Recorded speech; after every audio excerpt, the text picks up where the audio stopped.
Stay tuned to learn about this family's accommodation hack and how they save money on travel. Okay, so we have Scott and Sharone, and they're traveling with your son is how old?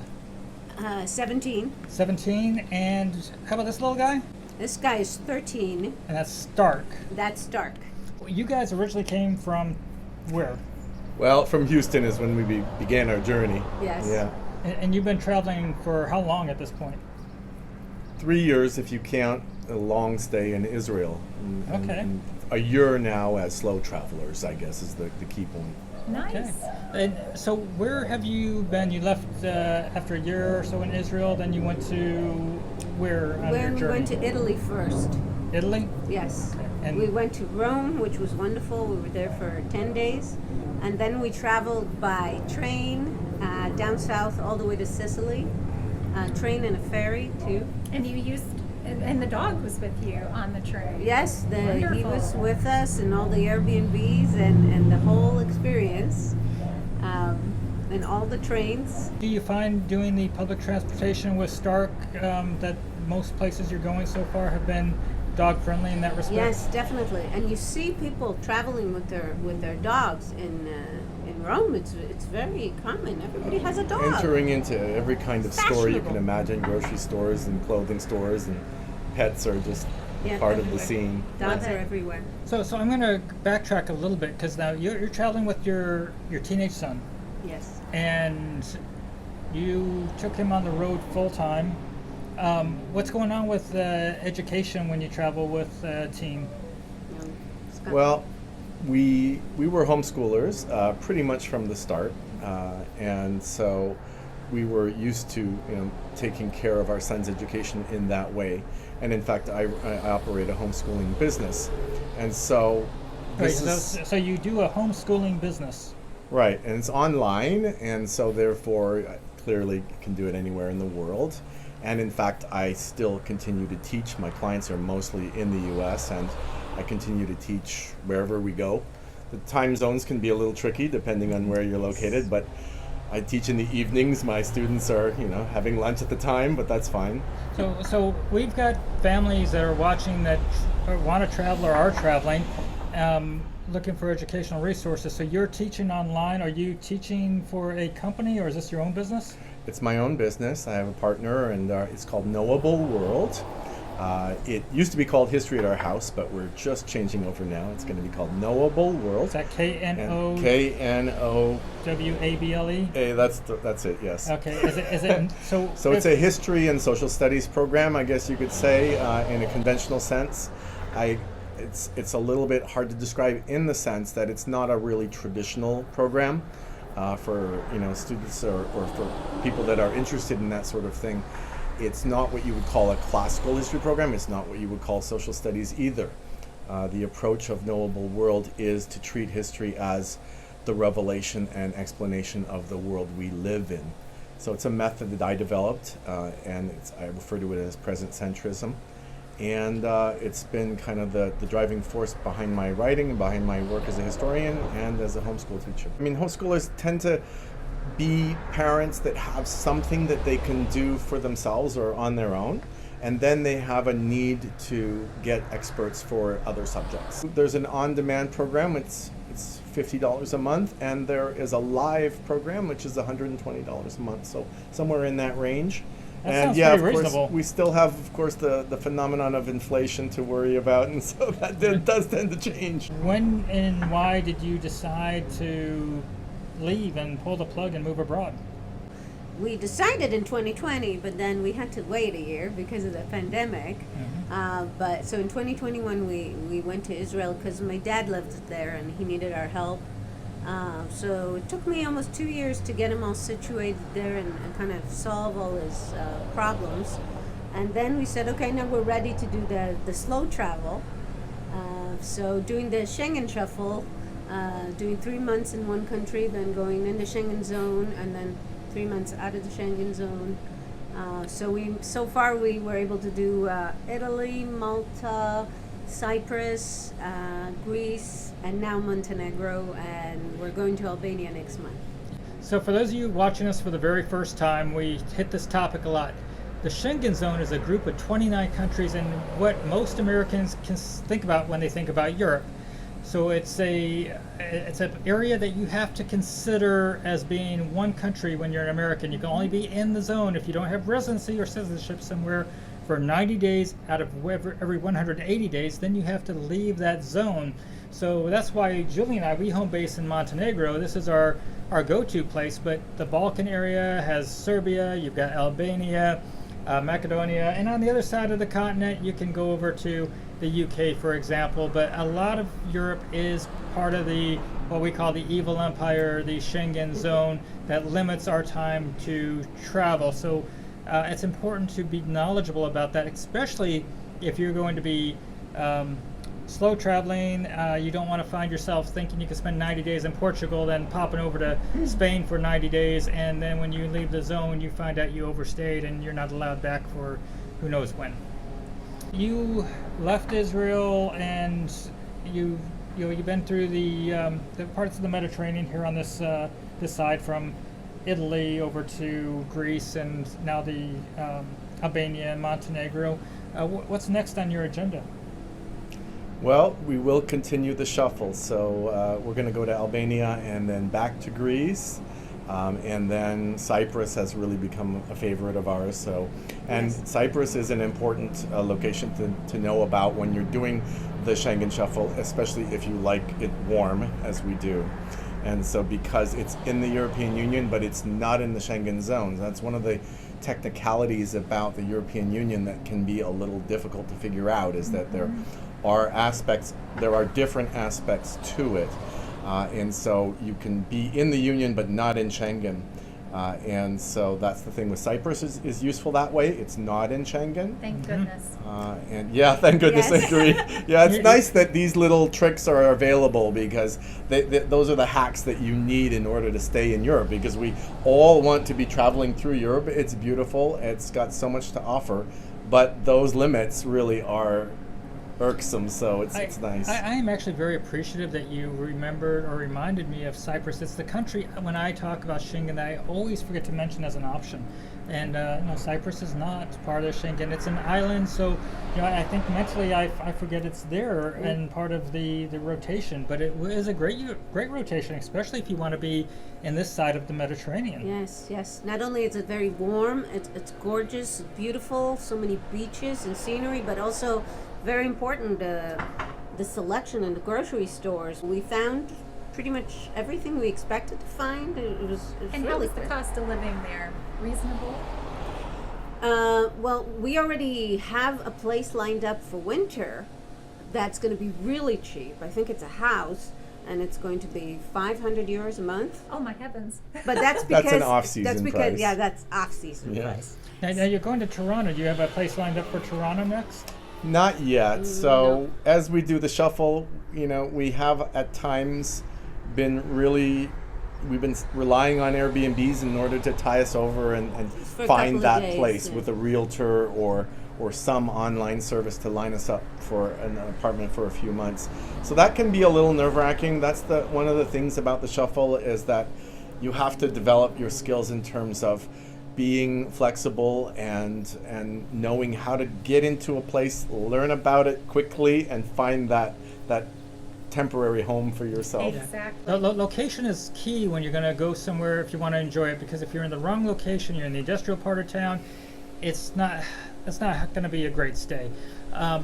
When you are looking for a stay, we always have somebody that's going to type in a comment, and we'll probably have somebody type a comment in this video as well, even though I'll talk about this now. When you are trying to find a location on Airbnb, put in your maximum amount that you want to spend. If you don't put in a maximum, you're going to see whatever Airbnb is choosing to show you, and somebody will say, where do they find the prices? I can't find anything for $700, $800, $500 a month, depending on the video, and it's because you're not putting the maximum in. So you also need to put in 1 full month so you get the discounts and can see those discounts in there.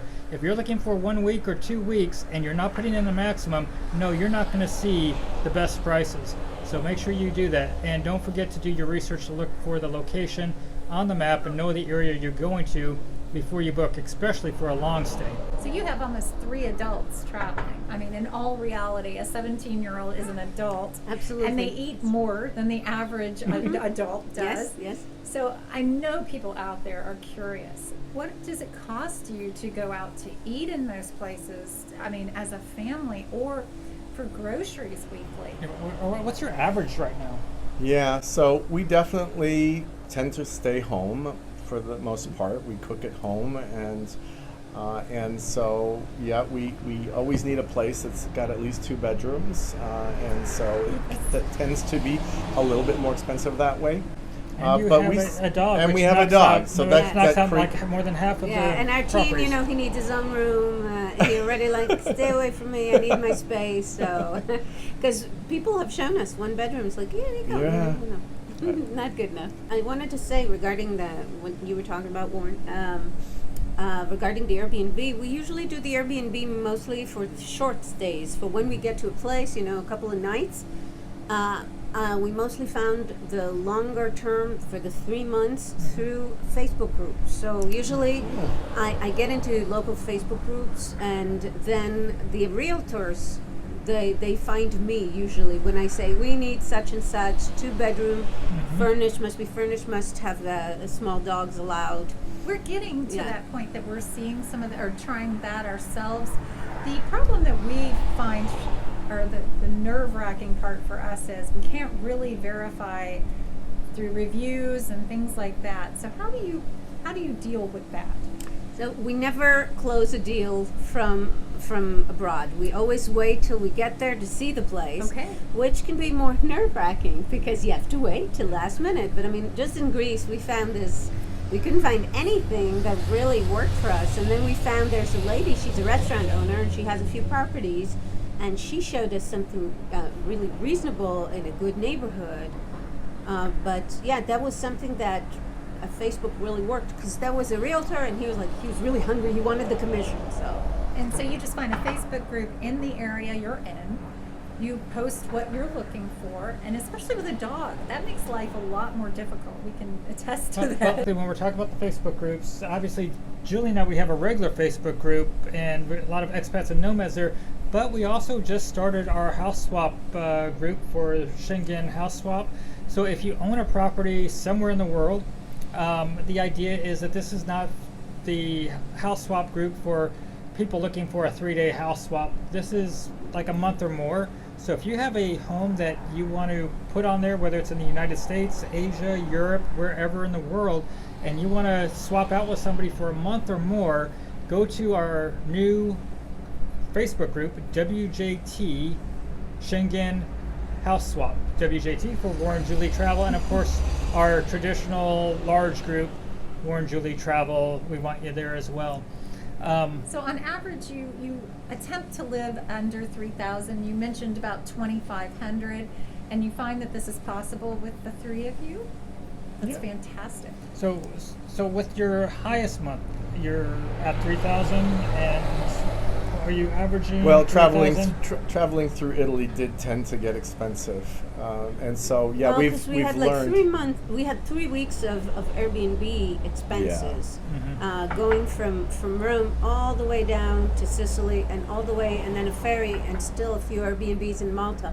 That ended up being quite expensive at the end. So yeah. that was a learning experience. That was the beginning of the slow travel, and we were really spending burning more, a lot of yeah. money at that point. And so yeah, it was a learning experience. Yeah. So now we're a little bit more disciplined about how we arrive in a country. We we've usually scouted it ahead of time and have contacts, and we are going immediately to look at some apartments and close a deal as quick as can. But we, once in a while you run across a property. We saw something great here in Montenegro. It's like, really, that looks fantastic. Only 800 a month? Not why? It was huge, right? But then when on Google it said, this is a fraud, be careful. So it's like, Oh wow. Immediately it's like, okay, and never close anything without seeing the place, seeing the people, getting your own impression. Great travel hack. Yeah. Great Yeah. travel tips. Yes, gotta be And careful. circling back to the groceries, do you happen to know about what you spend for 3 of you to eat on a monthly basis?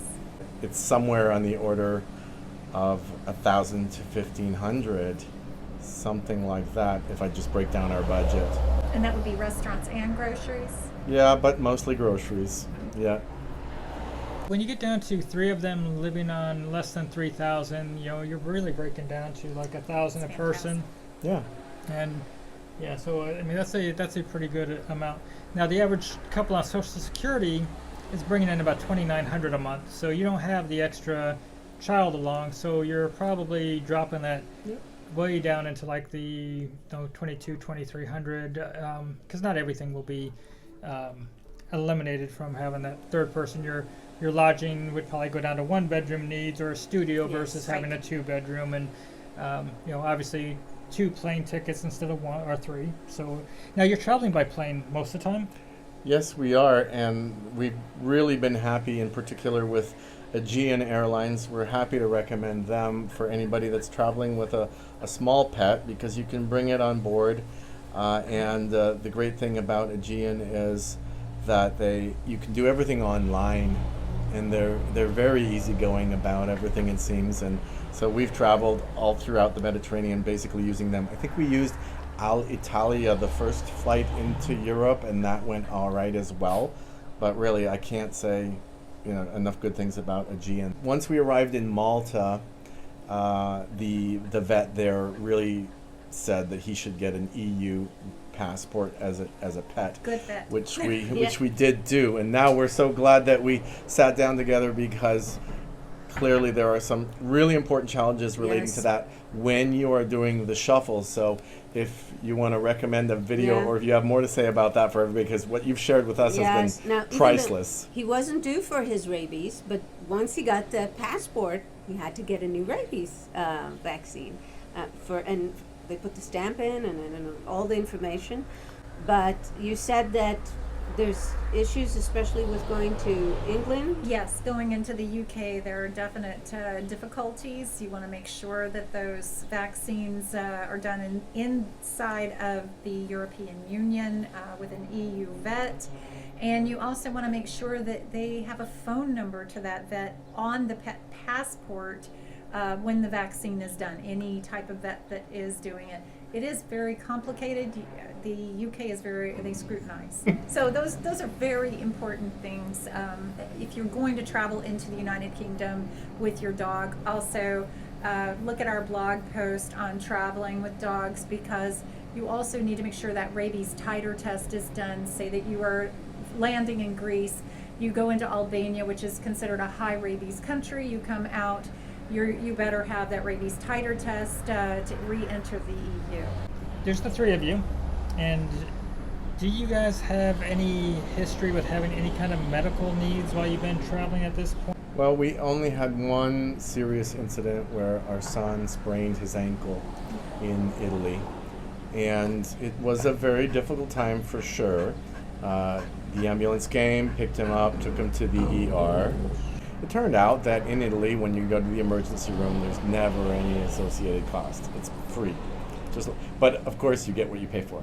And so we were there for many hours waiting for the simplest of diagnoses. But anyway, so that was a surprise, in a way a pleasant one. There's a service online called MobiDoc. And so you can see a doctor for, it's European, several countries are included. And then you see a doctor for 29 euros, and you can, they'll assign prescriptions. Virtually. Yeah.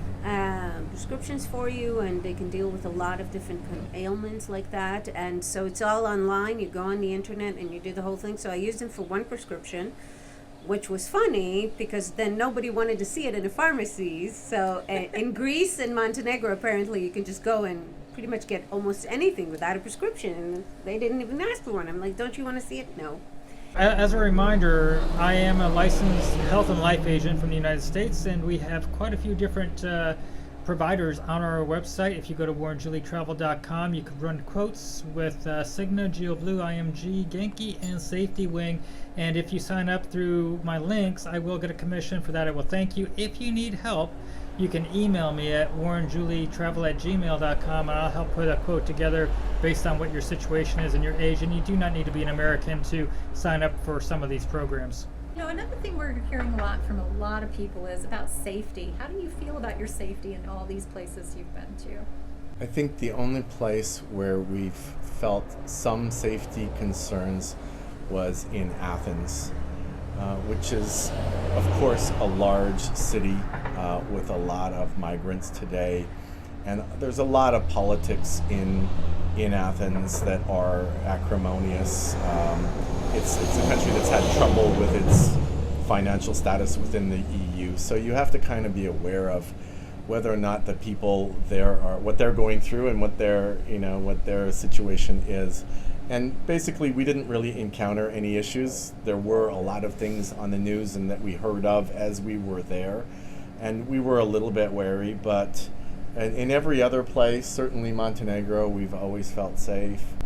Cyprus, certainly very safe. Malta, lovely. So yeah, we really have generally felt very safe.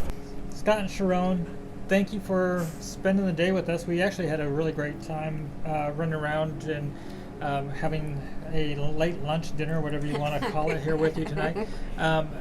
So thanks for spending your time with us. And as a reminder, we're traveling with our two dogs, Julie and I, and we're trying to see what it's like to live in different countries, different places. This is our home base in Montenegro. We hope that you're going to subscribe, give this video a like, and until next time, have a great day, everybody. Bye-bye. Ciao.